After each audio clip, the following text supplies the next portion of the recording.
Catching this train would be easier if I wasn't missing a shoe. How am I supposed to convince my boss I'm worthy of a raise? That I can handle more responsibility if I shuffle into the office on a naked foot? Something is always amiss in my life, but it's typically not this literal. One worry at a time, Piper. That's what Dr. Brown would say, and her words echo in my mind as I hoist myself up the station stairs and steer my toes away from a sticky mess on the platform. My anxiety about the promotion and how it would fix my money issues can have its turn later. My lungs are desperate for air, and my heart pounds reprimands in my chest as I dart into the third car through the disappearing space between the closing doors. I'm right on time at 7:26 a.m. The trek from my house takes 20 minutes, yet every morning I give myself 15. It's the story of my life, each day trying to stretch something into more, a little into enough, when that something isn't elastic to begin with. Time, money, certain responsibilities. No matter. I can take a marble block and chisel it into the David.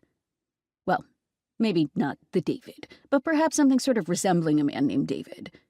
Maybe one who dropped his cheap beer on the platform last night, chuckling with heavy eyes and this week's hookup still tangled in his arms. Close enough. That's what I tell myself at my therapist's urging. I'm capable, I can figure things out, and it's okay if the details of my life are not perfect. Dr. Brown thinks positive self-talk is the answer to my anxiety. I think the jury's still out. You're on my shoe. The sound echoes in my ears, the hair at the back of my neck standing up as I try to orient myself to where the voice is coming from. This is a collected voice. Makes homemade French press every morning voice. Get your shit together because mine certainly is voice. I recognize this voice. Not from a conversation, but from a tense work call this man conducted on the train last week.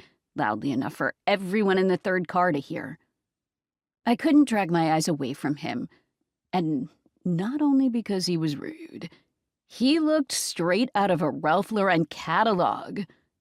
It made my stomach somersault. What shoe? I wonder.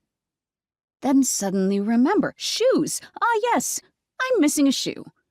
And upon surveying the situation, my eyes dragging down from the broad chest in front of me to the floor, I see my bare foot on top of this man's Cole Haan suede.